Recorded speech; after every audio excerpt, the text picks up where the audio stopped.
Hi, my name is Kinndy Rodriguez. I'm actually the co-owner of JMC Legacy Group. We are a accounting tax boutique firm, and we've been in the financial service industry since '03.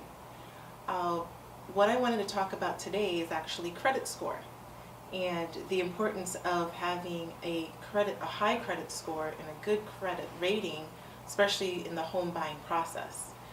Um, so let's first determine your interest rate. So when it comes to getting a pre-approval for a mortgage, there are several factors that they look at, and one of the main factors is actually your credit score. And the credit score really determines your interest rate. The income coming in determines how much you can afford. So let's go back into understanding your credit score.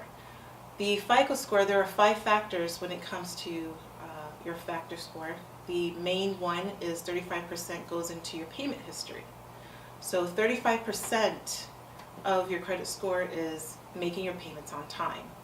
Late payments could actually drop your score anywhere from 20 to 50 points. And then the next factor that we look at, 30% goes into utilization. How much of your credit limit are you using?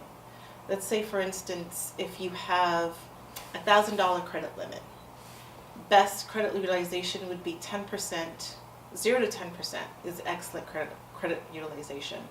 30% is good, but 30% is kind of getting a little bit close to the red zone.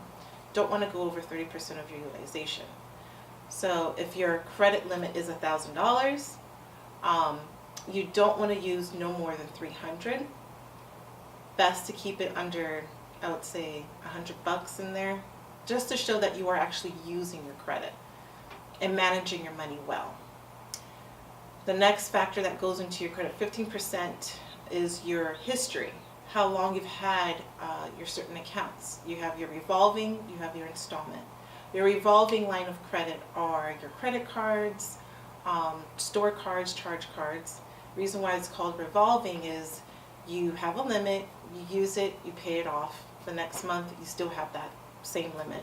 Every 6 months, based on how well you are utilizing your credit card and paying everything off on time, your credit company can actually increase your limit.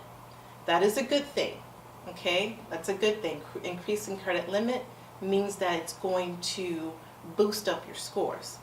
The only thing that you don't want to do is use all of your credit, okay? Remember that utilization, 30% or lower.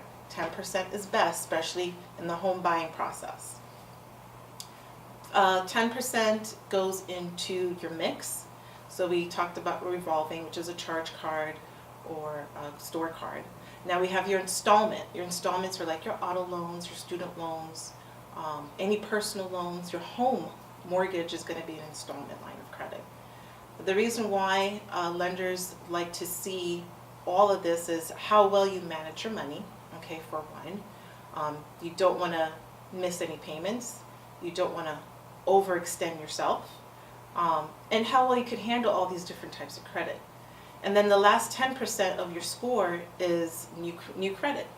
So, like I said, every 6 months, I would say every 6 months to a year, you can get a boost in your credit score by applying for new credit. However, in the home buying process, we don't want you going out there and applying for all these credit cards.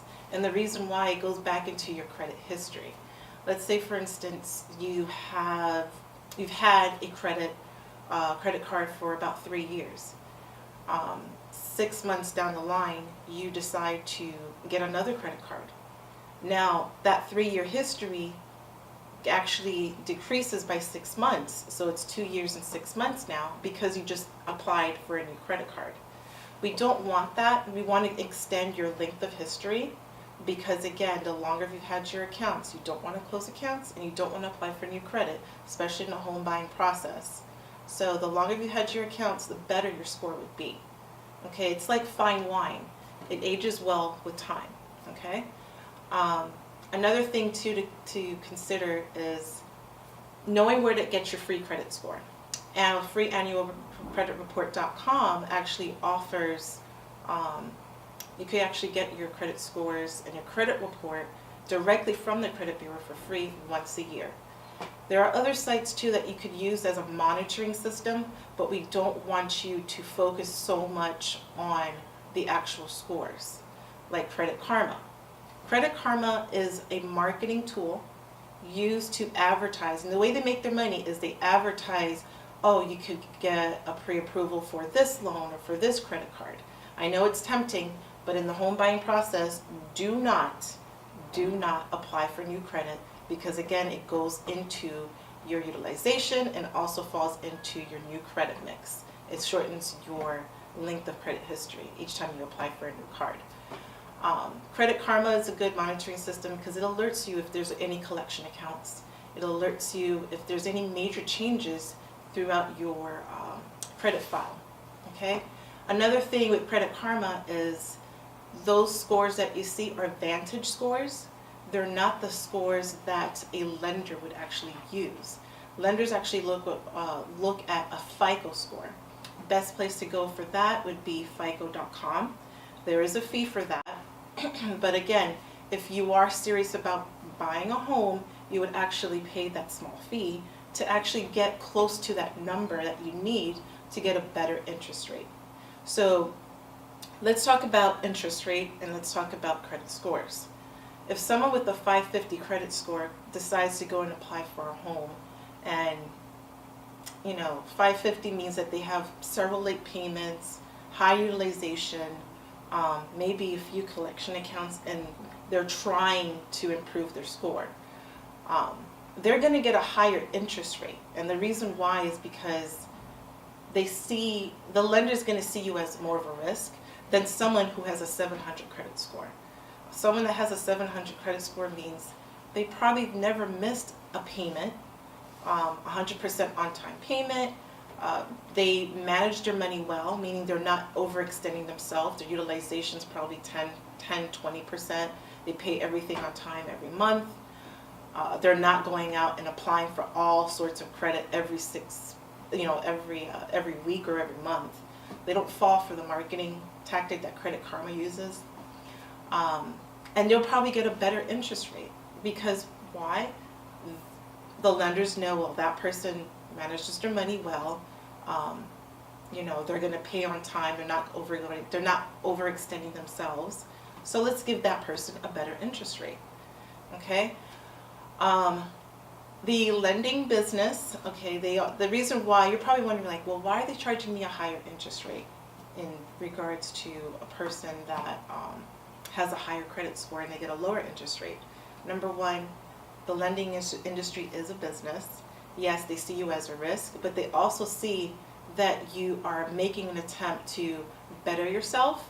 All right, so credit repair and the home buying process. Why would you hire someone to do credit repair or even attempt to do credit repair before the home buying process? All right, so the number one reason is you have your rights. The Fair Credit Reporting Act actually gives the consumer rights to dispute or challenge some of the erroneous information or inaccurate information on your credit reports. Okay? These are third parties that are buying your information. So of course during translation there's going to be errors, inaccurate information. By law, as a consumer, you have your rights to challenge any of these inaccurate, outdated, erroneous information on your credit report. Now, it is a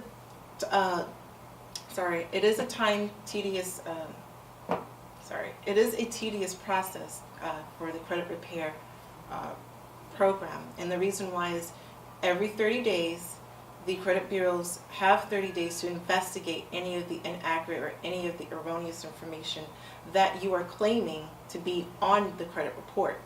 They have 30 days to investigate. You send your information over to the credit bureau saying, hey, I got a copy of my report, and this information, that information, this information is wrong. Okay? How that process works is the credit bureau gets your challenge letters, and then they have to contact the vendors. They have to contact the creditors, and they have to verify the information. They have 30 days to get all the information that they need. If they cannot If they cannot find the information within 30 days or validate the information within 30 days, by law, that information needs to be deleted off of your report. And it's basically going back and forth. Yes, sometimes you might send your first challenge letter and it comes back, everything is verified. You just have to stay on top of it and make sure that it gets corrected. So it's called a challenge. So you're challenging the credit bureaus, you're challenging the creditors to, hey, prove to me that my information that you reported to the credit bureau is correct. Okay? Sometimes late payments might be showing up as 60 days, 90 days, but what about 30? It should be 30, 60, 90, right? A lot of times when I see other people's reports where, especially with student loans, where I see 120 days late, on-time payment, then 120 days late. Makes no sense. So you want to challenge all those inaccurate information. And you have the right to do that as a consumer. Really important, especially during the home buying process, because you want to try to achieve a higher credit score, a higher FICO score, to get a better interest rate, because then you're saving money in the long run. It's a big investment, so you want to make sure that you have everything in order, everything just properly being reported to the credit bureaus so that you could actually enjoy the home buying process. You don't want it to be a stressful situation, okay? Home buying should be exciting, it should be fun, and if you don't feel comfortable enough or you find it too challenging, then you could hire someone to actually do the credit repair for you on your behalf. And basically it's just a 1-hour consultation where we go over all your finances, we look at your credit reports, we find all the inaccurate information that's listed on there, and then we start the process of challenging the credit bureaus.